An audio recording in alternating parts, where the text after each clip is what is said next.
शुरू है शुरू सर। कर रहे हैं। नमस्कार, सत्यहिंदी.com में आपका स्वागत है। मैं हूं मुकेश कुमार।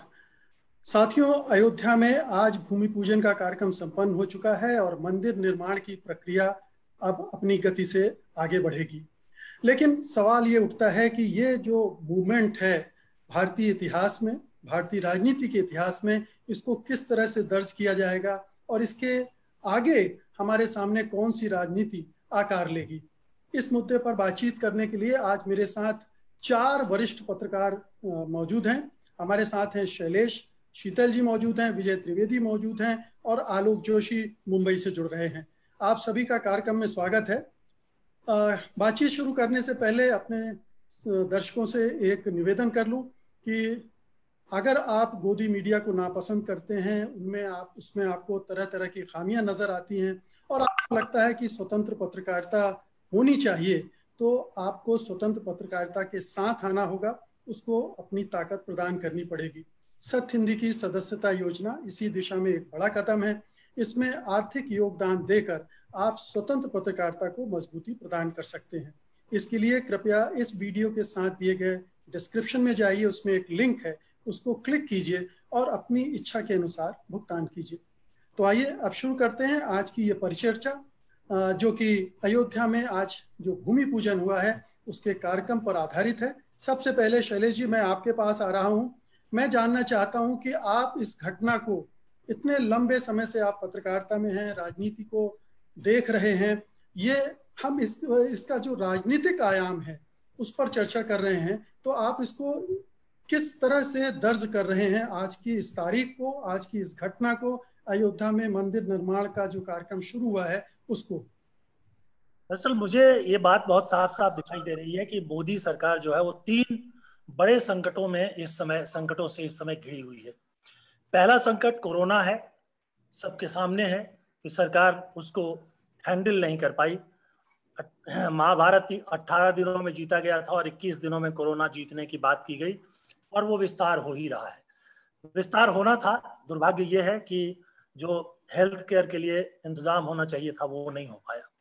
तो पहला संकट ये है। दूसरा संकट जो सीमा पर चल रहा है, भारत और चीन के विवाद के रूप में। चीन जो पहले से लाइन ऑफ एक्चुअल कंट्रोल जो 1962 में तय हो गया था, अब उसको भी मानने के लिए तैयार नहीं है। पैंगोंग इलाके में वो चौथे फिंगर के पास बैठा हुआ है और भी कोई 6 या 7 इलाके ऐसे हैं जिसमें वो जो LAC तय हुआ था उसके भीतर आकर के बैठा हुआ है। तो जाहिर सी बात है कि ये दूसरा बड़ा संकट है और चीन आसानी से वहां से जाएगा नहीं।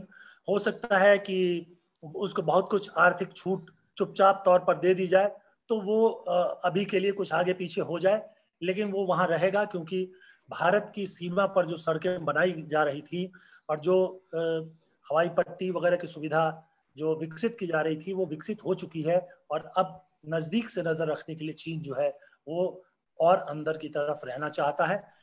ये उसका इरादा बहुत साफ है। तो ये दूसरा संकट है। पाकिस्तान के सामने 56 इंच का सीना दिखा रहे थे, लेकिन अब वो सीना कहीं दिखाई नहीं दे रहा है, दिखाई भी नहीं जा सकता है। चीन के साथ युद्ध की कल्पना हम नहीं करें तो बेहतर होगा। तो दूसरा संकट ये हो गया। और तीसरा संकट आर्थिक संकट है, जिसमें कोरोना के बाद और भी बुरी स्थिति हुई है। वैसे तो जो सरकार की आर्थिक नीतियां हैं वो फेल हो रही थी और वो 13-14 से लोकसभा के बाद से लेकर के धीरे धीरे शुरू हुआ था। 2019 के लोकसभा चुनावों से पहले भी दिखाई दे रहा था। तो ऐसे में एकमात्र उपाय बच जाता है राम का नाम। और इसलिए मंदिर निर्माण पर को लेकर के जो इतनी तामझाम की जा रही है वो ये सब इसके लिए है कि लोग सब कुछ और मोदी सरकार के साथ जो है वो बने रहे। अब ये जो संकट है उससे राम जी उबार देंगे या नहीं उबार देंगे कहना मुश्किल है, लेकिन फिलहाल मुझे लगता है कि ये इन तीनों संकटों से बचने की कोशिश है। आलोक जी, ये तीन संकट तो हैं, लेकिन राम मंदिर का जो कार्यक्रम है वो दरअसल मुझे लगता है कि एक छोटे से फ्रेम में देखकर हम रखकर नहीं देख सकते हैं, क्योंकि ये एक दूरगामी योजना है और काफी करीब 3.5 दशक से चल रही है।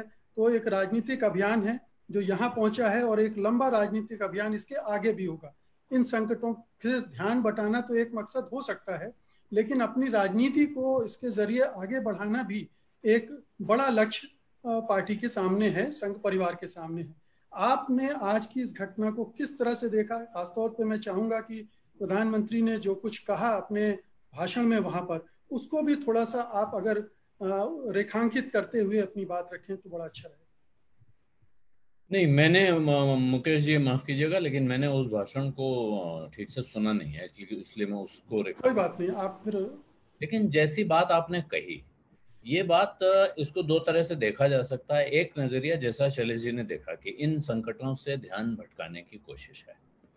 दूसरा तरीका यह है इसको देखने का कि इन संकटों को देखते हुए अपने एजेंडा को पूरे जोर शोर से लागू करने की कोशिश है कि इस शोर में किसी को हमारा विरोध करने की फुर्सत नहीं मिलेगी। इस वक्त कौन है जो सड़क पे निकल के आपका विरोध करेगा? बाकी सबके लिए तो सोशल डिस्टेंसिंग है ना। भारत सरकार की जो ताजा गाइडलाइंस है अनलॉक की, उसमें धार्मिक आयोजनों पर प्रतिबंध है। उत्तर प्रदेश की जो ताजा गाइडलाइन है उसमें भी धार्मिक आयोजनों पर प्रतिबंध है। इसके बावजूद यह धार्मिक आयोजन हो रहा है।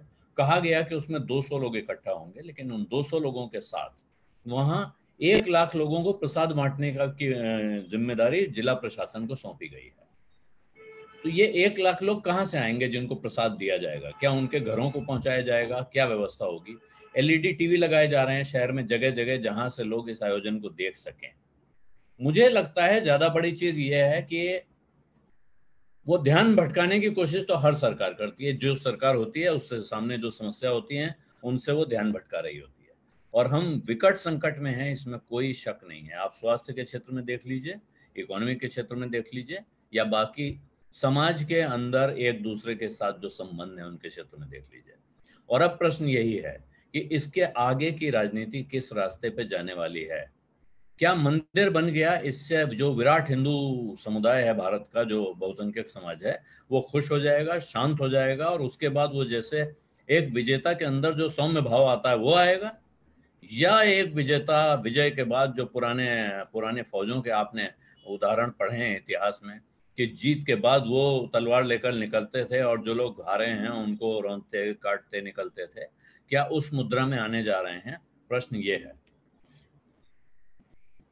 तो ये जो सवाल है, और इस सवाल को हमें यूं लाना चाहिए कि क्या अब राजनीति पर हिंदुत्व पूरी तरह से हावी हो गया, या हिंदुत्व को राजनीति ने अपने अंचल में समेट लिया है? हिंदुत्व, हिंदू धर्म या हिंदू जिसे जीवनचर्या कहते हैं, ये वो है, या ये भारतीय राजनीति का एक बड़ी धारा है जिसने धीरे धीरे धीरे करके हिंदुत्व के नाम पर एक अपना बड़ा बेस बनाया है, और उसके अंदर कोई ऐसा गुण नहीं है जो कांग्रेस पार्टी में पहले न रहा हो, आप या दूसरी पार्टियों में न रहा हो। तमाम अवगुण इस धारा में समाहित हैं, लेकिन वो सब जैसे गंगा में नहाने से आपके सारे पाप धुल जाते हैं, यहाँ आने पर वो सब धुल जाते हैं। और इसके साथ अब विजय अभियान को जारी रखने का स्वरूप क्या होगा, किस अंदाज में चलेंगे, इस पर सबसे गंभीर रूप से नजर रखनी चाहिए मेरा ख्याल। विजय जी, आपने तो मोदी जी का भाषण भी सुना होगा, और अगर हम इसको इस तरह से भी देखना चाहें कि जो भारतीय जनता पार्टी का संघ परिवार का एक एजेंडा है हिंदू राष्ट्र का, उसमें ये कौन सा मुकाम है? क्या आपको लगता है कि जो हिंदुओं को एक वोटर्स के रूप में संगठित करने का जो एजेंडा था, राम के नाम पर, अयोध्या के नाम पर, मंदिर निर्माण के नाम पर, वो एक मुकाम पर पहुंच गया है? और जो पिछले 1 साल से खासतौर पर ये सरकार जिस तरह के कार्यक्रम को लेकर आगे बढ़ रही, चाहे वो धारा 377 हो, या फिर आप ले लें सीए का मामला ले लें, और अब ये मंदिर का निर्माण का, तो आपको क्या लग रहा है ये जो जिसको हम हिंदुत्ववादी राजनीति कहते हैं, जिसको सांस्कृतिक राष्ट्रवाद कहता है संघ परिवार या भारतीय जनता पार्टी, वो क्या शेप ले रही है अयोध्या में इस भूमि पूजन के बाद? जी, बहुत महत्वपूर्ण सवाल भी है आपका। शैलेश जी के सारी बातों के साथ सहमत होते हुए बात कह रहा हूँ कि ये जो घटना है, आज की घटना है, भूमि पूजन है, ये पॉलिटिकल पैराडाइम शिफ्ट है हिंदुस्तान का। ये सिर्फ एक घटना नहीं है, ये हिंदुत्व की घटना भी नहीं है, ये भारतीय जनता पार्टी के फ्यूचर की घटना भी है। ये पूरा का पूरा हिंदुस्तान का पॉलिटिकल पैराडाइम शिफ्ट हो रहा है। आप 80s का दशक देखें तो हम सेक्युलरिज्म पर चल रहे थे, धर्मनिरपेक्षता सबसे बड़ी ताकत होती थी, और 90s तक जबकि अटल बिहारी वाजपेयी सरकार बना रही थी तब तक सेक्युलरिज्म के नाम पर जो कम्युनल पार्टी के तौर पर बीजेपी को सपोर्ट नहीं मिला और वाजपेयी जी की सरकार 13 दिन में गिर गई। उसी दौरान आडवाणी जी ने सेक्युलरिज्म के खिलाफ एक जवाब बनाया स्यूडो सेक्युलरिज्म का। जब वो अयोध्या मूवमेंट पर चल रहे थे, रथ यात्रा पर चल रहे थे, तो स्यूडो सेक्युलरिज्म चल रही थी। अब हम जो आज हैं वो सेक्युलरिज्म और स्यूडो सेक्युलरिज्म से आज आगे आ गए हैं। जो लोग सेक्युलरिज्म की बात कर रहे थे, जो लोग भारतीय जनता पार्टी को कम्युनल कह रहे थे, जो लोग राम मंदिर को राम को काल्पनिक चरित्र मान रहे थे राम सेतु के मुद्दे पर, वो आज सब लोग राम को सब में हैं शामिल, रैदास के हैं, कबीर के हैं, तुलसी के हैं, मेरे हैं, आपके हैं, आप में हैं, मुझ में है, सब में है, वहां पर आ गए हैं। वो समाजवादी पार्टी हो, अखिलेश यादव बधाई दे रहे हैं, कमलनाथ हनुमान चालीसा का पाठ कर रहे हैं, मनीष तिवारी बधाई दे रहे हैं, प्रियंका गांधी बधाई दे रही हैं। तो ये बड़ा पॉलिटिकल पैराडाइम शिफ्ट है, और ये नरेंद्र मोदी की या भारतीय जनता पार्टी की बड़ी जीत मैं मानता हूँ कि पूरे देश में एक पैराडाइम शिफ्ट कर दिया, उन्होंने बदल दिया है। जिस पर आप अकेले पड़ गए थे, वहां से आपने सबको एक कोने में धकेल दिया, और आज सबसे बड़ी पार्टी के तौर पर आप दिखाई दे रहे हैं। वोट के तौर पर भी, सांसदों के तौर पर भी एक बड़ा मुद्दा ये है। दूसरी बात है कि कोई पार्टी, मैं उनका सपोर्ट नहीं कर रहा, लेकिन भारतीय जनता पार्टी के मैनिफेस्टो की बात करें। भारतीय जनता पार्टी के मैनिफेस्टो में राम मंदिर निर्माण की बात थी। आपको तय करना था कि आपको वोट देना है कि नहीं देना, ठीक है। धारा 370 को हटाने की बात थी, आपको तय करना था कि आपको वोट देना है कि नहीं देना। सीए की बात थी, आपको तय करना था कि वोट देना है कि नहीं देना। 3 तलाक के मामले में जो बात थी वो उनकी बात थी। उन चारों चीजों पर, उनके मैनिफेस्टो पर लोगों ने वोट दिया। अब क्या आप नहीं मानते कि किसी पॉलिटिकल पार्टी का ये अपराध है कि वो अपनी मैनिफेस्टो को पूरा करे? जब वो अपने मैनिफेस्टो को, जो अपने चुनावी घोषणा पत्र है, उसको पूरा कर रही है, तो क्या हम उसे अपराध की श्रेणी में रख सकते हैं? ये सवाल हम कर सकते हैं उनसे कि नहीं, आपने तो ये बात कही थी चुनाव में और आपने इसको पूरा भी कर दिया।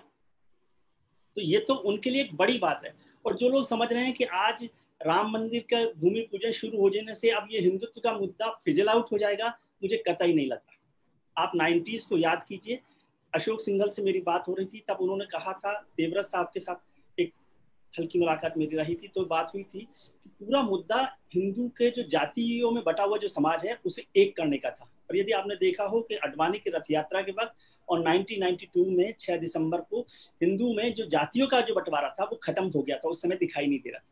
आज भूमि पूजन के वक्त भी जाति नहीं दिखाई दे रही है। तो वो हिंदुत्व को कंसोलिडेट करने की बात कर रहे हैं। और 3-3.5 साल मंदिर निर्माण की बात करने की कही है।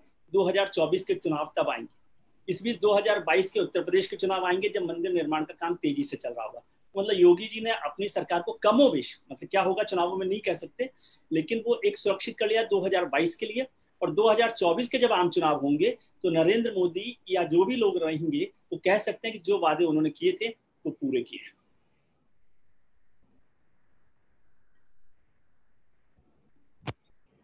जी, मुकेश जी की ही आवाज नहीं आ रही है, मुझे ऐसा लग रहा है। तो हेलो जी, मुकेश जी का ही कनेक्शन कटा हुआ लग रहा है। तो मुझे लगता है शीतल जी अब बात को आगे बढ़ाएं, आप अपने विचार रखें। आज जो अयोध्या में हुआ ये सही है कि बिल्कुल विजय जी ने बिल्कुल सही कहा कि ये सब उनके एजेंडे में था।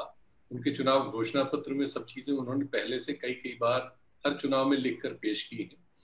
वो अपने कार्यक्रम के अनुसार बढ़ रहे हैं और अपने कार्यक्रम के अनुसार उन्होंने काम किया। और जो आज की तारीख है और आज जो उन्होंने किया, जो समस्याएं हैं देश की, वो बिल्कुल ठीक है कि वो ऐसा वक्त है, वो एक चैलेंज है। लेकिन जो उन्होंने किया वो इस वजह से किया ऐसा नहीं है, ये वजह भी है, लेकिन इसके बावजूद किया, सच ये है। अब उन्होंने जो किया उससे हुआ क्या, उस पर बात की जानी चाहिए। देखिए, एक संवैधानिक मर्यादा है, और ये सारे लोग जो ऐसे पदों पर बैठे हुए हैं, जैसे प्रधानमंत्री हैं, गृह मंत्री हैं या अन्य हैं, या मुख्यमंत्री हैं, राज्यपाल हैं, ये उस संवैधानिक मर्यादा से बंधे हुए हैं। ये काम करते हुए उस संवैधानिक मर्यादा का ये हनन कर रहे हैं, ये साफ है। लेकिन वो अपने राजनीतिक दल के प्रति भी उतने ही जवाबदेह है और वो काम वो पहले करना चाहते हैं। अब सवाल ये है कि इससे हमारे देश में और जो समाज है उसमें क्या होने जा रहा है, क्या हो रहा है और क्या होगा भविष्य में। बिल्कुल वो सही कह रहे हैं विजय जी कि हिंदुओं में अपने प्रचार प्रसार को और अपने आप को, अपनी विचार को, जो भी उनका विचार है उसको और आगे बढ़ाने में और उसमें लगातार कुछ न कुछ नया करने के लिए उन्होंने एक मैदान तैयार कर लिया है। आज एक शिलान्यास हुआ है, कल उसमें कोई और पूजा होगी कि आज खंभे बन गए हैं, परसों होगा आज गुंबद लग रहा है, नरसों होगा इसमें आज भगवान को कपड़े पहनाए जा रहे हैं, हजारों चीज है आप जानते हैं। और इस तरह की तारीखें आएंगी, इस तरह की डेट्स आएंगी, इस तरह का वातावरण बनेगा, इस तरह से सारे चैनल, सोशल मीडिया और सब फिर गुनगाएंगे और फिर वो उसको करने में कामयाब हो जाएंगे, जो उनकी राजनीति में एक सफलता का प्रतीक है कि 80% आबादी के बहुमत को धर्म के नाम पर एकत्रित करना और उसकी राजनीतिक फसल लेना और सांगठनिक तौर पर अपने को अनवरत मजबूत करते जाना, इंस्टीट्यूशंस में और सब जगह ज्यादा से ज्यादा अपने लोगों को स्थितियों में पहुंचाना और फिर उनसे वो नतीजे हासिल करना जो उन्हें हासिल हो रहे हैं लगातार। तो ये उनके लगातार बढ़ते हुए कदम है जो उन्होंने बहुत समय से लगातार मेहनत करके हासिल किए हैं। अब जो हमारे देश की हालत है और खासकर जो विपक्ष की हालत है, विपक्ष में बिल्कुल कोई इस लायक नहीं है कि अब किसी कोने में भी उनको संगठित तौर पर कोई बड़ा मुकाबला दे सके। क्षेत्रीय दल है जरूर, कई जगह उनकी अपनी उपस्थिति है, वो थोड़ा बहुत टकरा सकते हैं, लेकिन जो राष्ट्रीय चुनौती थी कांग्रेस के रूप में वो एकदम समाप्त हो गई, इसीलिए वो धराशायी हो गई। आज उसकी स्थिति ये है कि उसको उसका वो जन समर्थक वर्ग ही गालियां दे रहा है क्योंकि वो उसे भी उसी धारा में पा रहा है अपने को जान बचाने के चक्कर में, जिससे वो किसी धारा में नहीं रह जाएगा और सचमुच में वो किसी धारा में नहीं बचा है। ये जो परिस्थिति पैदा करने में भारतीय जनता पार्टी, खासकर आरएसएस और उसके सारे अनुषांगिक संगठन, जो सफलता जो उन्होंने अर्जित की है, ये उसका एक उरूज है जो हम आज इस परिघटना में देख रहे हैं। और ये तब है जब, जैसा आलोक जी ने कहा बिल्कुल सही है, कि आर्थिक रूप से ऐसी हालत इस देश की आजादी के बाद पहली बार हो रही है कि इकोनॉमी भारी माइनस में जाएगी, थोड़ा मोड़ा नहीं, -10 से भी ज्यादा नीचे जाने वाली है। बेरोजगारी अपने हर रिकॉर्ड को खुद ही तोड़ चुकी है। महामारी सारी दुनिया में हमको सबसे आगे ले जा चुकी है, जबकि मार्च तक हम गाल बजा रहे थे कि हमारे कुछ नहीं और हम दुनिया को हम सिखा रहे हैं और हम विश्व गुरु हैं वगैरह वगैरह। तो इतनी बुरी स्थितियां इस देश में सामाजिक और आर्थिक तौर पर कभी नहीं आई, और जो सामुदायिक बंटवारा है वो एकदम इस लेवल पर पहुंच गया है कि वो किसी भी क्षण गृह युद्ध को मतलब चिंगारी दे सकता है। आप दूसरा बयान भी देखिए, जो बाबरी मस्जिद एक्शन कमेटी वो क्या कह रही है, वो कह रही है, वो भी उतना ही ऐसा ही बयान दे रही है, बल्कि उससे ज्यादा मैं खतरनाक कहूंगा, क्योंकि उसके अंतरराष्ट्रीय डायमेंशंस है। वो जो उसने तुर्की में एक चर्च को मस्जिद बना लिया है फिर से, वो कह रही है कि वैसा ही होगा भविष्य में। मतलब एक 14-15% अकलियत जो चारों तरफ से ऐसे देशों से हम घिरे हुए हैं जिनमें उनकी अक्सरियत है, खुद हमारे देश का विभाजन होकर एक देश धर्म के नाम पे बना है, जहां भी कुछ दिन पहले एक आदमी को एक धार्मिक मामले में कोर्ट के अंदर गोली मार दी गई है और उस पर सारा देश गोली मारने वाले के पक्ष में खड़ा हुआ है। वैसे ही जैसा हमारे यहाँ होता है कि गोरक्षा के नाम पर लोगों को पीट के मार दिया जाता है और उसके पक्ष में सोशल मीडिया और मीडिया में एकदम पक्षपात का वातावरण पैदा हो जाता है, वैसा ही बगल में उससे ज्यादा बुरा है। तो ये सारा वातावरण एक ऐसी तरफ जा रहा है जहां पता नहीं कितना खून खराबा होगा। आजादी के विभाजन का खून खराबा भी हम किताबों में, उपन्यासों में और चीजों में पढ़ते हैं। हम एक बहुत रक्त रंजित भविष्य की ओर बढ़ रहे हैं और आर्थिक रूप से बहुत ही दिवालिया होने की ओर। कैलेश जी, अभी विजय त्रिवेदी जी ने कहा कि ये पैराडाइम शिफ्ट है भारतीय राजनीति में, और बहुत सारे लोग इससे सहमत हैं कि हमारी राजनीति एकदम से सिर के बल खड़ी हो गई है, ये कहा जा सकता है। लेकिन उन्होंने एक दो चीजें कही जिस पर हमको बातचीत करनी चाहिए कि ये जो हिंदू कंसोलिडेशन है वो सचमुच में है, फौरी तौर पर है, स्थायी तौर पर है, क्योंकि जब ये एक साथ हो जाता है तो हम देखते हैं कि यूपी में एक सफाया कर देती है भारतीय जनता पार्टी, लेकिन जब बिखराव होता है तो फिर 3 तरफा लड़ाई होने लगती है। तो ये आप इसको किस तरह से देखते हैं? आपको लगता है कि ये दौर है जो थोड़ा लंबा चलेगा, ये जो रूढ़िवादी और कहना चाहिए कट्टरपंथी राजनीति का एक दौर जो है वो लंबा चलेगा, या आपको लगता है कि जैसे जैसे ये जो संकट हैं हावी होंगे, चाहे वो आर्थिक संकट हो चाहे दूसरे संकट हो, ये बिखराव की तरफ भी ले जाएगा? देखिए, जहां तक जो विजय जी ने कहा कि ये पैराडाइम शिफ्ट है, तो ये मंदिर के निर्माण की शुरुआत पैराडाइम शिफ्ट नहीं है। जिस दिन सुप्रीम कोर्ट ने फैसला दिया कि वो जमीन राम जन्मभूमि को दे दी जाए और मस्जिद के लिए दूसरी जगह दे दी जाए, भारतीय राजनीति की दिशा जो है उसी दिन तय हो गई थी। और ये तो सब सिंबॉलिक है इसलिए कि अब उसके बाद की तो प्रक्रिया कोर्ट ने ही तय कर दी कि ट्रस्ट बना दो, सरकार चलाए। दुखद ये है कि जब सारे धार्मिक आयोजनों पर सरकार जो है वो रोक लगा रही है, तब प्रधानमंत्री और राज्य के मुख्यमंत्री और न जाने कितने सारे वरिष्ठ लोग जो है जाकर के ये काम कर रहे हैं, और जाहिर सी बात है कि इसका राजनीतिक लाभ वो लेना चाहेंगे। अब सवाल ये है कि जो संघ के बहुत सारे नेता दावा करते हैं कि वो भारत हिंदुओं में जातीय बिखराव को खत्म करना चाहते हैं, जातीय एकता करना चाहते हैं, जातिवाद को खत्म करना चाहते हैं, तो अगर गांव के लेवल पर देखें, शहरों में तो वो ज्यादा दिखाई नहीं देता, तो जातिवाद और छुआछूत पूरी तरह से जैसे आज से 20 साल पहले मौजूद था वो आज भी मौजूद है। और दुर्भाग्य यह है कि संघ का कोई अंग या संघ का कोई प्रचारक मैंने नहीं देखा जो जाके दलितों के बीच में और जो अछूत जो ओबीसी के लोग हैं उनके बीच में जाकर काम करता हो और सवर्ण जातियों को चुनौती देता हो कि नहीं, आपको ये मानना होगा।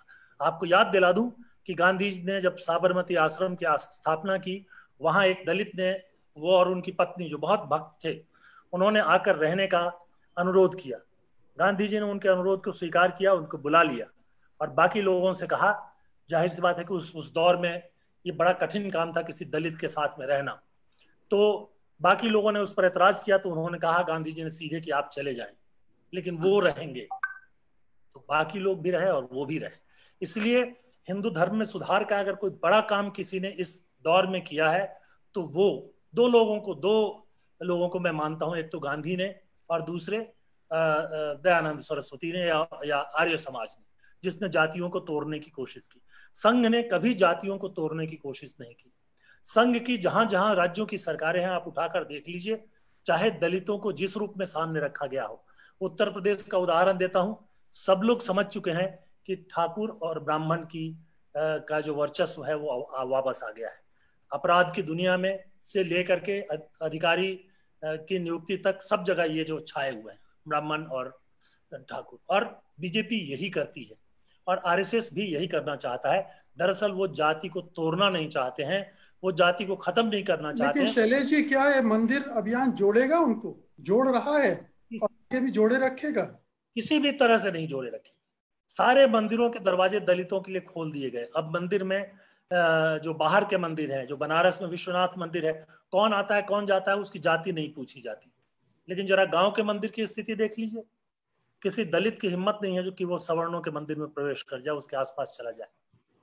तो गांव में स्थिति वैसी की वैसी बनी हुई है और उसके लिए जो सामाजिक स्तर पर काम किया जाना चाहिए था, जो आरएसएस दावा करता है कि वो एक हिंदू राष्ट्रवादी संगठन है, उसको करना चाहिए था, लेकिन उनकी हिम्मत नहीं है क्योंकि संघ का पूरा नेतृत्व जो है ब्राह्मणवादी और जो उच्च वर्ण का हिंदूवादी है और वो बातें दूसरी बहुत सारी करते हैं। इसलिए राम जन्मभूमि के नाम पर वोट लिया जा सकता है, लेकिन ये नहीं संभव है कि वो हिंदुओं को से जाति तोड़ करके एक करें। ये अलग बात है कि जैसे जैसे शहरीकरण हो रहा है, शहरों में जो है जातियां धीरे धीरे ढीली पड़ रही हैं और ये दुनिया भर में हुआ है। विजय जी, आप इस कंट्राडिक्शन को कैसे देखते हैं? जो हिंदू समाज का आपसी बंटवारा है, अंदरूनी बंटवारा है, उसको कैसे देखते हैं? क्योंकि ये चिंताएं बराबर हम देख रहे हैं कि आ रही हैं कि आरक्षण को डिसमेंटल किया जा रहा है, एक एक करके जहां जहां से हो सकता है कमजोर किया जा रहा है, या उनकी सीटें भरी नहीं जाती, तमाम तरह से कमजोर किया जा रहा है और उच्च वर्ण वाले लोग एम्पावर्ड हो रहे हैं। जैसा अभी शैलेश जी ने कहा कि तमाम ताकतवर जगहों पर, चाहे वो यूनिवर्सिटी हो, चाहे सरकारें हो, चाहे एडमिनिस्ट्रेशन हो, हर जगह जो सवर्ण जातियां हैं वो काबिज हो रही हैं। तो क्या ये रिटेलिएशन नहीं होगा आगे चलकर जो निम्न जातियां हैं, कमजोर जातियां हैं, उनकी तरफ से?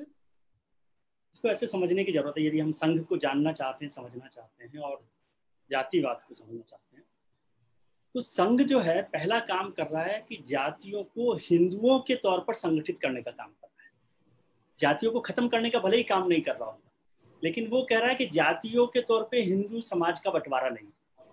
पहला फोकस उसका ये है। जो राम जन्मभूमि आंदोलन है उसमें भी यही काम हुआ।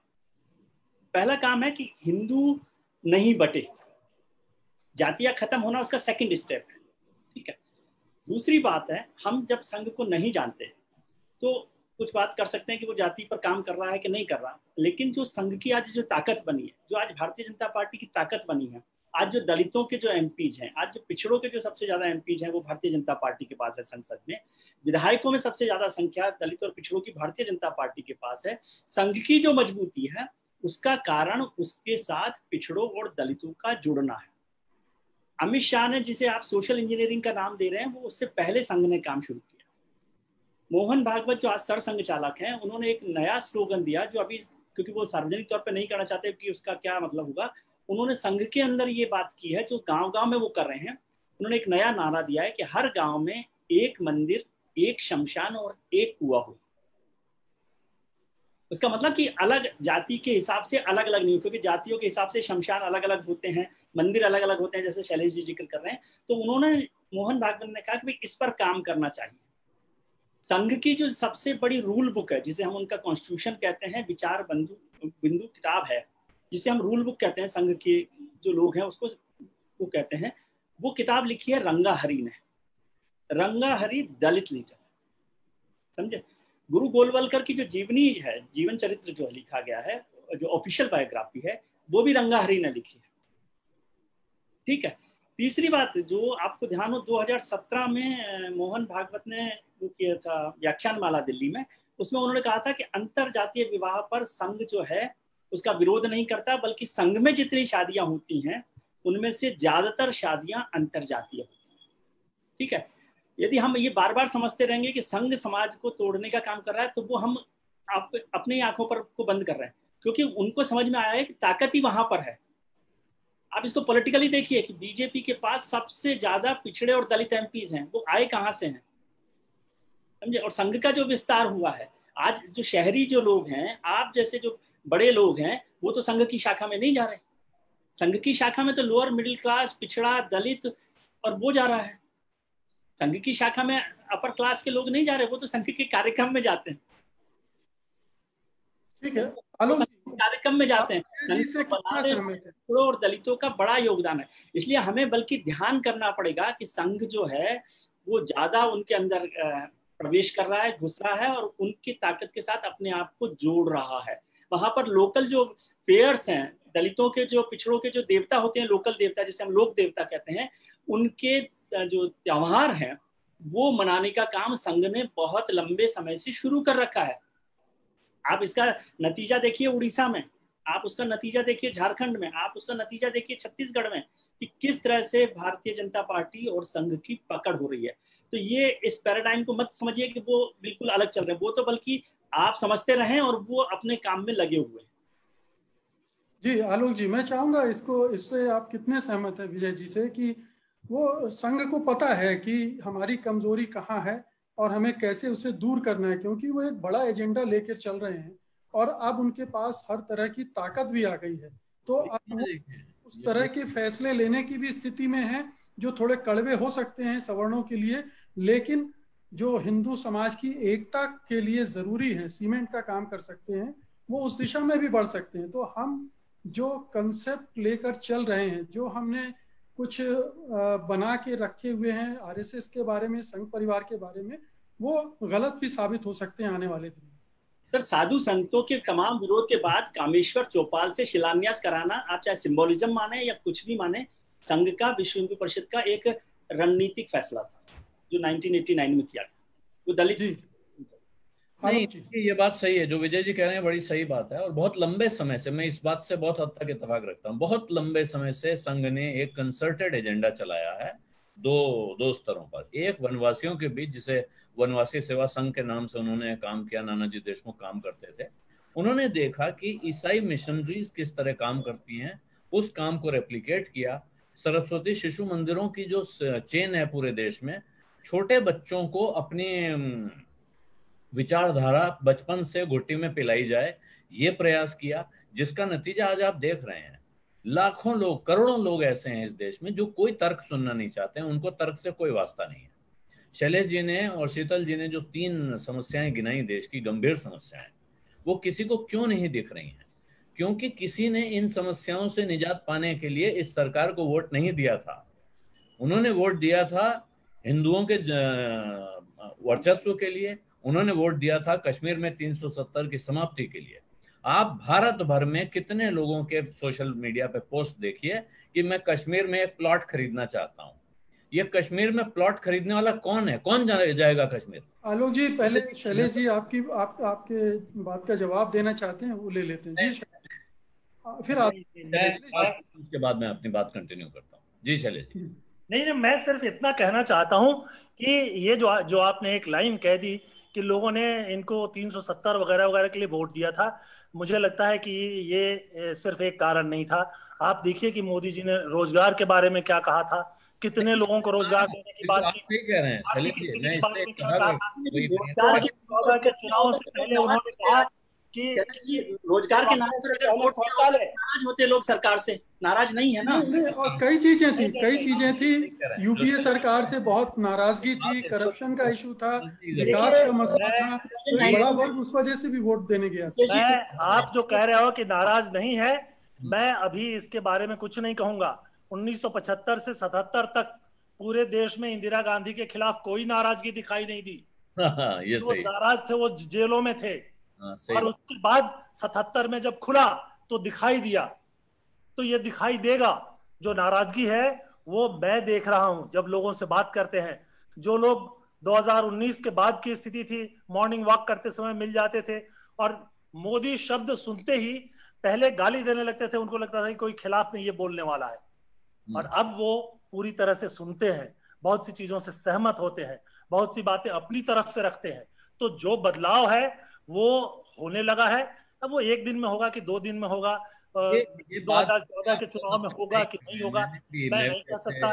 लेकिन ये सब जो बातें हैं संघ के एजेंडा में है। आप सामने तो आके कहो, आप संघ के एजेंडा में है दलित, संघ का एक अध्यक्ष तो बनाओ। गैर ब्राह्मण को एक बनाया था, रज्जू भैया को, वो बाकी अध्यक्ष जो है आजन्म चलते हैं, उनको 2 ही साल में इस्तीफा दिलवाया। रज्जू भैया भी दलित नहीं थे, ठाकुर थे, लेकिन है कि उनको बनवाया तो उनको भी 2 साल ही चलने दिया, वो इस्तीफा दे के अलग होना पड़ा। उसके अलावा सारे अध्यक्ष जो हैं मृत्यु तक, जो भी उनको अध्यक्ष की जगह जो भी कहा जाता है, वो जो प्रमुख होते हैं मृत्यु तक रहते हैं। अभी कतार दिख रही है, अगले जो सरसंघ चालक की कतार दिख रही है, उसमें भी कोई दलित दिखाई नहीं दे रहा है, उसमें भी कोई बहुत अति पिछड़ा दिखाई नहीं दे रहा है।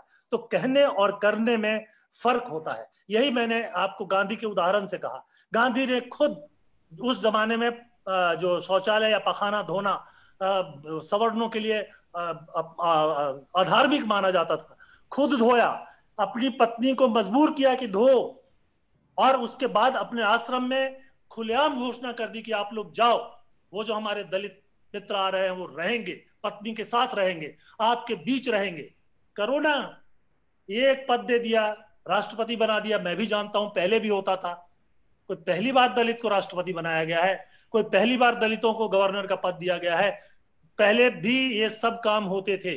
और इसलिए ये सब हथकंडे तो कांग्रेस के ही है, कांग्रेस भी यही सब करती थी। आज भी यही कह रहे हैं। ये बिल्कुल सही आप कह रहे हैं कि हथकंडे तो कांग्रेस के हैं, लेकिन हथकंडे कांग्रेस के हैं, लेकिन भारतीय जनता पार्टी ने उन्हें बहुत अच्छी तरह से अंगीकार कर लिया है, उन्होंने इम्बाइब कर लिया है अपने अंदर, और वो जम के इस्तेमाल कर रही है। सवाल ये है, अभी ये बात सही कह रहे हैं आप कि लोग तरह तरह के अनेक चीजों से नाराज हैं, और खास तौर पर आप सवर्ण हिंदुओं से बात करिए, वो बहुत नाराज हैं, बहुत गुस्से में हैं।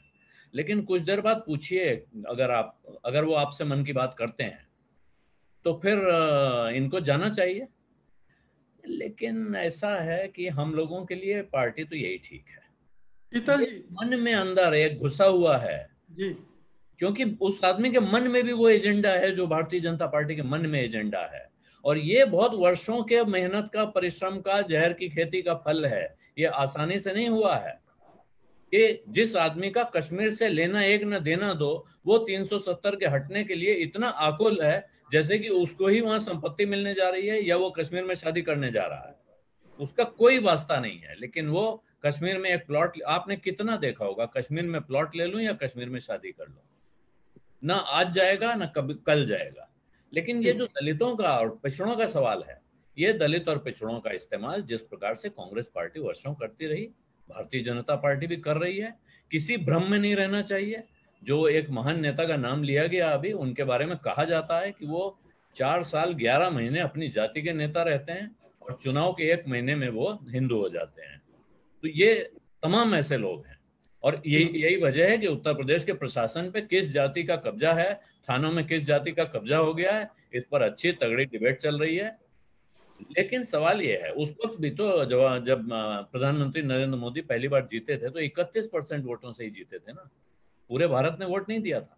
दूसरी बार वो वोट बढ़ गया और उस वक्त वो 31% जुटाने के लिए उन्हें कांग्रेस पार्टी का भ्रष्टाचार, अपने गुजरात मॉडल का विकास, तमाम तरह की कोटिंग्स अपने कोर आइडियोलॉजी पर लगानी पड़ी। केवल हिंदुत्व के नाम पर वो नहीं आए थे, लेकिन जिन नामों पर भी वो आए थे, आज की तारीख में जब आप सवाल पूछते हैं, जैसे अभी शैलेश जी ने संघ पर बहुत सारे सवाल उठाए, सवाल उठाने का नैतिक हक क्या विपक्ष में किसी पार्टी ने अपने पास रखा हुआ है? किसी पार्टी में चुनाव भी होता है संगठन का। भारतीय जनता पार्टी दिखाने के लिए सही करती तो है, ये तो कहती है कि हमारे यहाँ एक सामान्य कार्यकर्ता राष्ट्रीय अध्यक्ष बन सकता है। दूसरी पार्टियों में तो परिवार के बाहर सत्ता नहीं जा रही है। शीतल जी, पार्टियां गायब हो गई। ऐसे में ये पार्टी अपने इस एजेंडा के साथ लगातार बढ़ रही है, इस पर करना चाहिए। और सवाल जो असली है वो इस वक्त वो ये है कि इसके बाद देश किस रास्ते में जाने वाला है। जो पुराना नारा है, क्या वो वापस आएगा अयोध्या? शीतल जी, अब मैं शीतल जी के पास जाऊंगा। शीतल जी, सवाल मेरा ये है कि एक भावनाओं का माहौल बना है, उन्माद का माहौल बना है, और जिसमें जो विजय जी कह रहे हैं वो स्थितियां बनी हैं, ये हमें स्वीकार करना पड़ेगा कि एक हद तक वो एक बड़ा वोट बैंक हिंदुत्व के नाम पर बन गया है। और कितना टिकाऊ है ये अभी इस पर एक प्रश्न चिन्ह है। और इसीलिए हम मंदिर राजनीति की बात कर रहे हैं कि जो 3.5 दशक पहले जो राजनीति मंदिर के नाम पर शुरू हुई थी, वो आज एक मुकाम पर आकर खड़ी हुई है। और इसके बाद कौन सी राजनीति, अब इसके बाद और भी मंदिर हैं जो एजेंडे में हैं, वो भी किसी दिन बीजेपी के घोषणा पत्र में आ जाएंगे कि हम काशी में भी मंदिर बनाएंगे, हम मथुरा में भी मंदिर बनाएंगे। 30,000 मस्जिदों की सूची भी घूमती रहती है कहीं कहीं। तो ये एक लंबा कार्यक्रम इस तरह का हो सकता है जो लगातार लोगों को इस तरह के भावोन्माद में उलझा के रखे और उन्हें इस तरह की समस्याओं से ध्यान बटाता रहे। क्या आपको लग रहा है कि इसी तरह की राजनीति ये मंदिर के निर्माण के साथ आगे बढ़ती रहेगी? बिल्कुल बढ़ती रहेगी। एक लाइन में जोड़ूं शीतल जी आपसे, इसी सवाल में मैं जोड़ना चाहता हूं, उन लोगों के बारे में आप क्या कहेंगे जो आज की तारीख में आया सोफिया का उदाहरण दे रहे हैं और कह रहे हैं भारत में ऐसा होगा? क्या वो लोग इस जहर की खेती में खाद डालने का काम लगातार नहीं करते रहे हैं? मैं बिल्कुल वही कहने वाला था और मैं इसको हमेशा कहता हूँ। देखिए, दुनिया में इस समय जो दक्षिणपंथी राजनीति है सिर्फ भारत में सफल नहीं है, इस्लाम के नाम पे पाकिस्तान में सफल है, तुर्की में सफल है, तमाम इस्लामी देशों में सफल है। इवन सारी दुनिया में वो एक हद तक अपने लोगों को इस्लाम के नाम पे संगठित करने में सफल है। इस्लाम में भी फिर वो सुन्नी सेक्ट में जिसका बहुतायत है उसमें लोगों को संगठित करने में सफल है। और उसमें जो उनके धार्मिक एब्रेजन है, मान लीजिए अहमदिया से झगड़ा है या कुछ है, तो वो बिल्कुल उसका स्तर इतना है कि वो आपके यहाँ रहने वाला, बिहार में या उत्तर प्रदेश में रहने वाला आदमी भी उससे कंसर्न है और वो बहुत क्लियर है उन सवालों पर। तो ये जो धार्मिक वातावरण है सारी दुनिया में, ये इस्लाम के अफगानिस्तान में जो मामला हुआ था उसके बाद अमेरिका ने जो फंडिंग की उसके बाद से बहुत बड़े पैमाने पर उभरा है। उसकी प्रतिक्रिया में सारे दक्षिण पंथ को सारी दुनिया में ताकत मिली हुई है। पुतिन भी यही बेच लेते हैं, मोदी जी जो बेच रहे हैं बिना आरएसएस के, पुतिन भी यही रूस में बेच लेते हैं।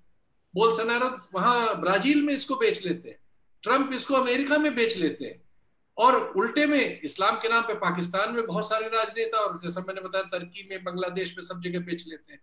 तो ये सबसे सरल तरीका हो गया है। दूसरे, तकनीक ने इधर बहुत मौके दे दिए। अगर आप सत्ता में हैं और आप उस तरह के हैं जैसे मोदी जी और उनका कैंप है, तो उनको ये पता है अब आपकी पूरी चाहे 1.5 अरब की जो आबादी है, इसमें एक एक आदमी क्या सोचता है, किस तरफ उसका रुझान है राजनीतिक, किसके कितने खिलाफ क्या नहीं है, ऐसे टूल्स आप और हम जानते हैं उपलब्ध है, ये एनालिसिस हो सकती है। तो अब ये उनके लिए बहुत आसान है कि ये 15-20 या 18-20 करोड़ वोट तो हमें मिल रहा है, अगले 5-6 करोड़ वोट हमें और लाना है, 25-26 करोड़ वोट में वो इस देश में 300 से प्लस सीटें ले आते हैं। ये अब इसको लाने के लिए बहुत सारा पैसा चाहिए होता है, बहुत सारे सांगठनिक लोग चाहिए होते हैं, वो उनके पास है और उनका मुकाबला करने वाले किसी के पास नहीं है। हमारे देश में तमाम तरह के सामाजिक आंदोलन भी साथ साथ उभर रहे हैं। दलित चेतना जो शैलेश जी ने कहा, उसको मैं दूसरी तरह से कहूंगा कि दलित चेतना के तौर पर एक बहुत बड़ी दलित चेतना विकसित हो रही है।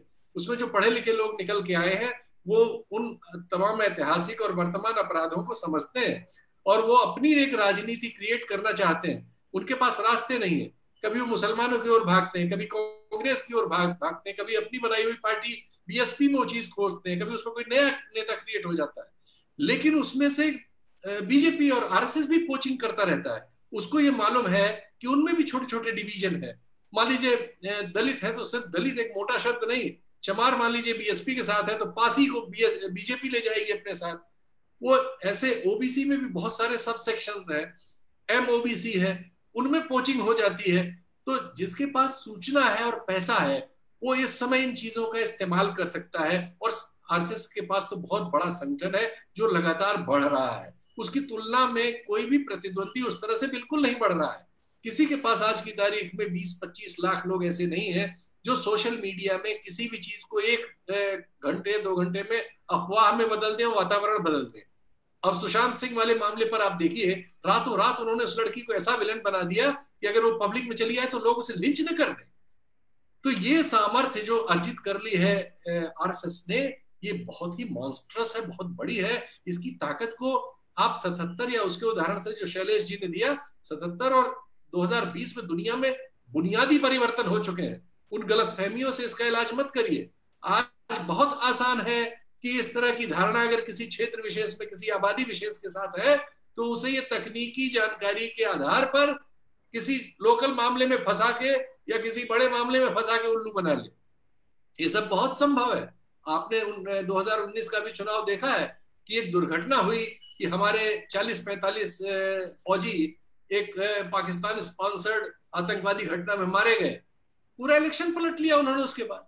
उनकी ही गलती थी, वही शासन में थे, उनकी कमजोरी की वजह से हमारे जवान मारे गए, लेकिन उन्होंने उस शहादत को अपनी राजनीतिक विजय में परिवर्तित कर लिया और पूरे देश में आपने देखा एक चीजें बदल गई।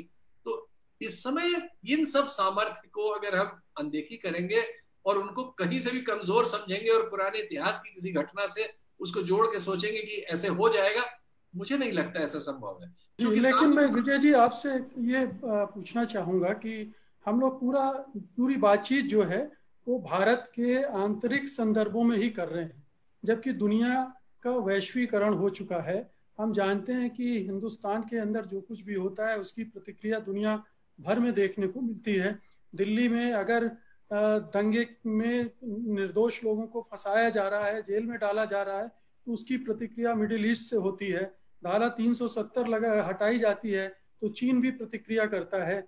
या अगर सीए के विरोधियों के खिलाफ कोई कार्रवाई होती है तो अमेरिका की कोई बॉडी स्टेटमेंट जारी करती है, यूएन की बॉडी स्टेटमेंट जारी करती है। तो ये जो राजनीति है जिसमें बहुसंख्यकवादी राजनीति, जिसमें अल्पसंख्यकों को निशाना बनाया जा रहा है, बुद्धिजीवियों को निशाना बनाया जा रहा है, कलाकारों को, पत्रकारों को माओवाद या किसी दूसरे नाम से जोड़कर उनको देशद्रोही बताना, उनको 2-2 साल तक जेल में रखना, उनकी सुनवाई ना होना, उनकी जमानत ना होना, ये सब किस भारत का नक्शा है?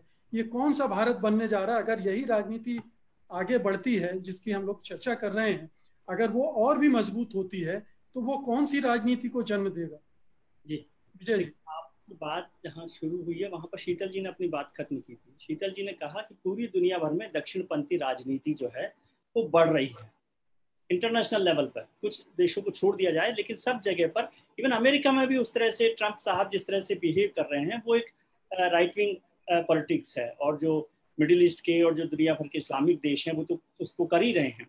भारत में भी नरेंद्र मोदी जी को या बीजेपी को समझ में आया है कि पहले खुद को मजबूत कर लो।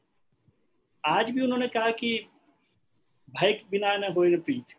उन्होंने तो सुंदरकांड का जिक्र नहीं किया कि जब रामचंद्र जो हैं, भगवान राम जो हैं समुद्र पर खड़े हुए हैं 3 दिन तक और समुद्र नहीं सूखता है, तो वो तीर कमान उठा लेते हैं और कहते हैं कि भय बिन होए न प्रीत।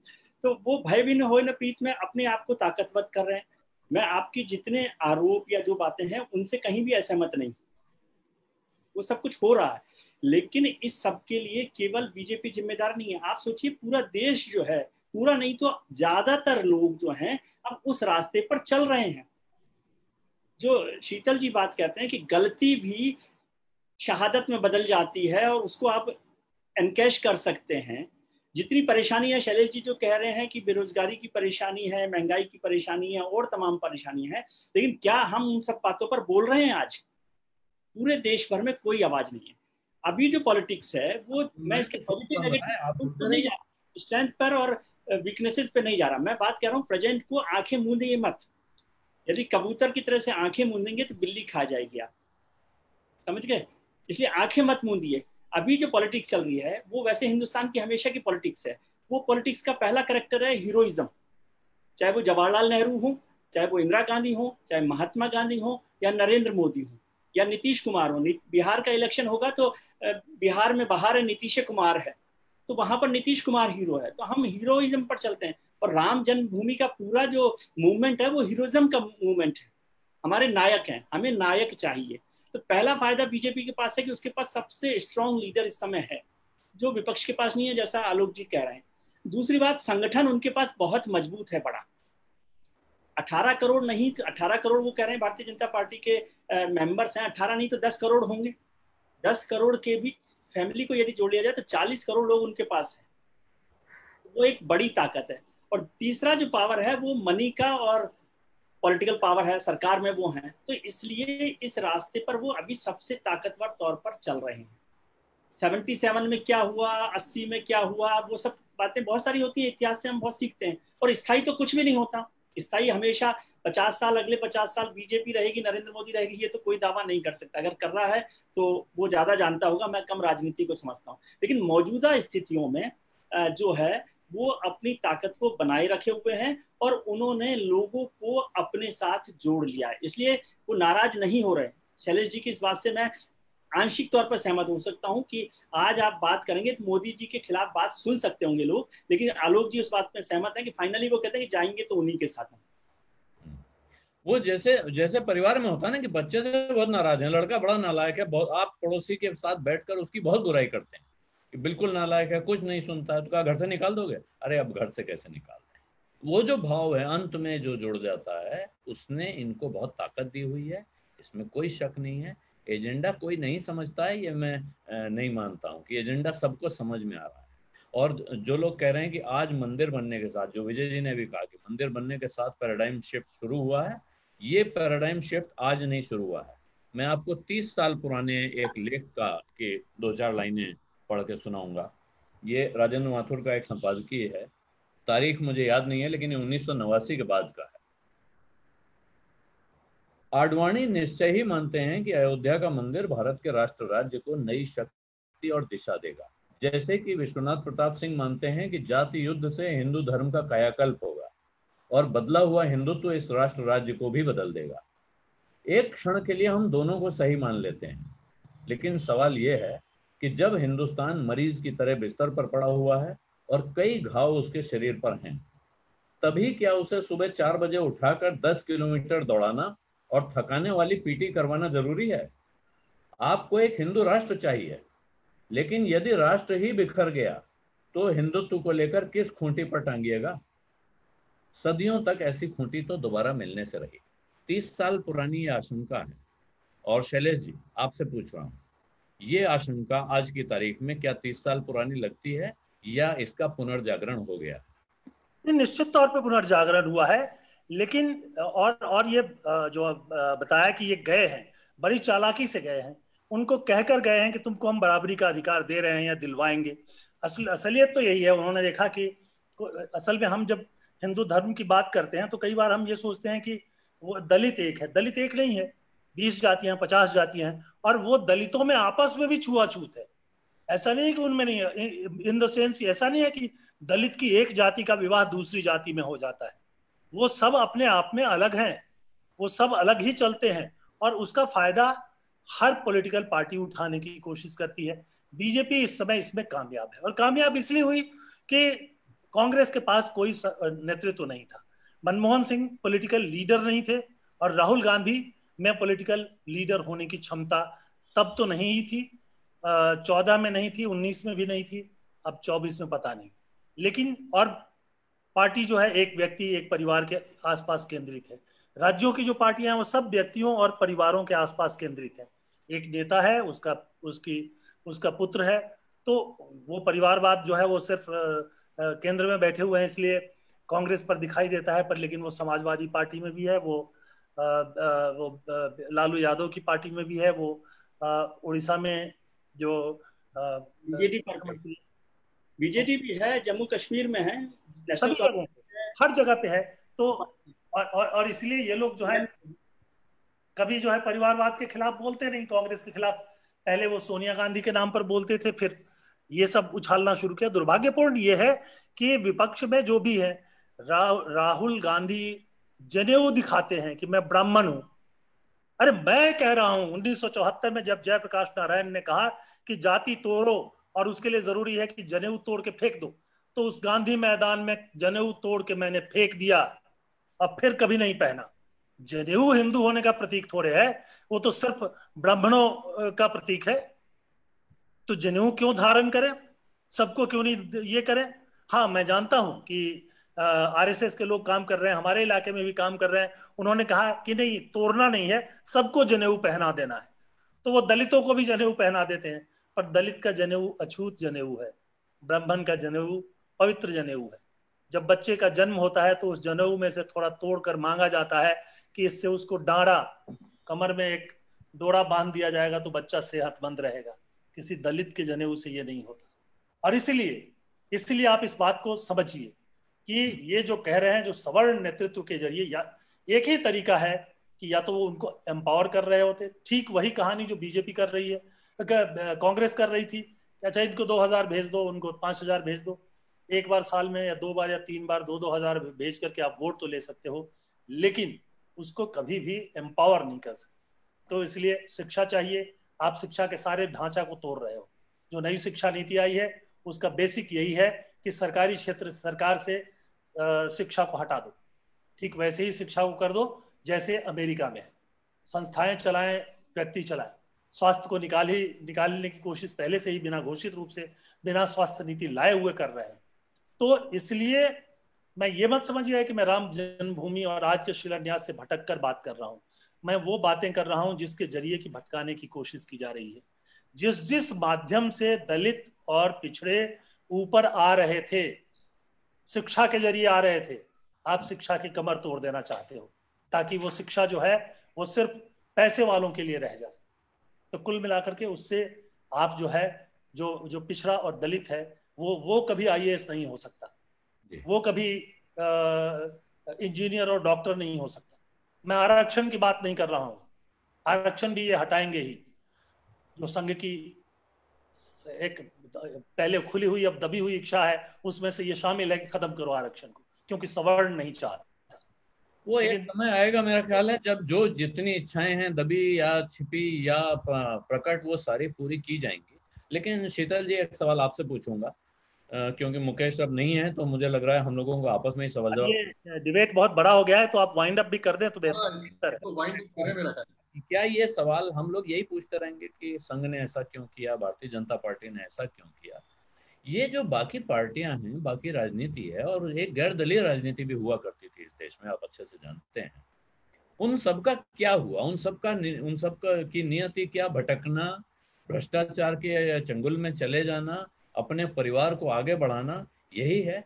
फिर अगर राष्ट्रीय स्वयंसेवक संघ ने लंबे समय तक तमाम समर्पित कार्यकर्ताओं के भरोसे ये इतना बड़ा नेटवर्क खड़ा किया है, और आज उसने वक्त आया है कि वो जो पेड़ उसने बोए हैं उसकी फसल आ रही है, वो काट रहा है, तो अब इस पर सवाल उठाने का क्या मतलब रह गया है?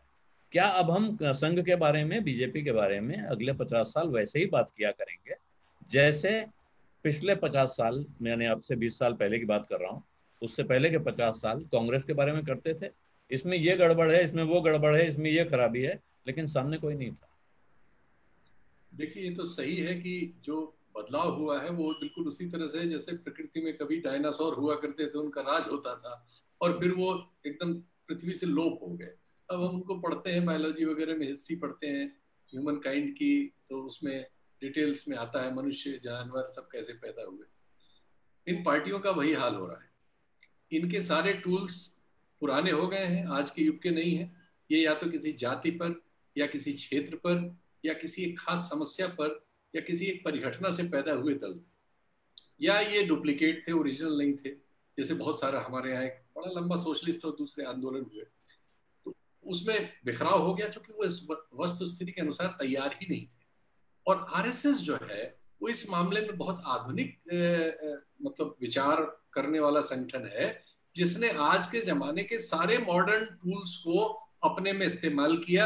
यहाँ तक कि जिनकी वो आलोचना करता था, जिनको हराना चाहता था, जिनको उसने हरा दिया, यानी कांग्रेस। आप लोग कह ही रहे हैं कि कांग्रेस की सारे काम वो खुद ही कर रहा है, तो उसने अच्छे बुरे सब कामों को अपने इस बड़े दावानल में सबको समेट लिया, सबका इस्तेमाल कर लिया, एक बड़ा मशीन में अपने आप को बदल लिया। अब इसका मुकाबला करने के लिए ये जो छोटी छोटी कुनबियां हैं, ये कोई नहीं चलेंगी और ये सब कमजोर होती जा रही हैं। कोई ईडी से, कोई सीबीआई से, कोई कोर्ट से, कोई फलाने से, और कोई चुनाव में ही हार के धीरे धीरे ये सब खेत रहेंगे। जो लड़ सकती थी वो कांग्रेस थी, कांग्रेस में वो बूता बचा नहीं है कि वो उस सामर्थ्य के साथ आ सके। चमत्कार हो जाए तो अलग बात है। मैं विजय जी के पास एक बार आना चाहता हूँ, आपका मैं जिक्र कर दूं। आपने आपसे यही जानना चाहता हूँ कि हिंदू धर्म के अंदर क्या क्या होगा, ये देखते रहेंगे, या ये भारतीय राष्ट्र राज्य डेवलपमेंट के लिए, ह्यूमन काइंड के लिए, लेकिन ये पॉलिटिकल डेवलपमेंट में भी काम में आ सकती है। अगर कुछ पॉलिटिकल पार्टीज पढ़े तो शायद इससे ब्रीफ मिल सकता है। हाँ, आपने सेपियंस हाथ में ली है, मैं पीछे रखी हुई है, उठाना चाहता था 21 लेसन्स फॉर 21st सेंचुरी, जो हम सबको और राजनीतिक दलों को भी पढ़नी चाहिए।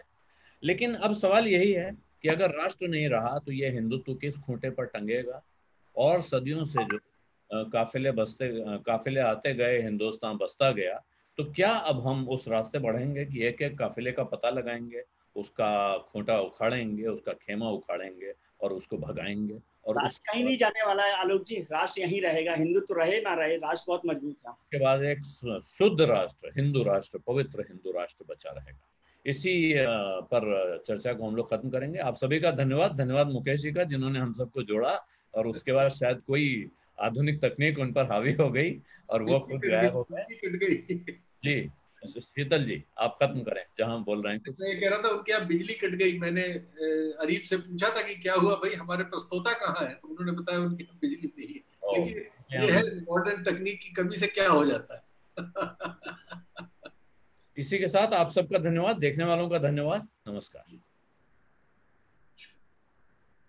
सत्य हिंदी के और वीडियोस को देखने के लिए हमारे YouTube चैनल को सब्सक्राइब करें और सीधे नोटिफिकेशन पाने के लिए बेल आइकन दबाएं।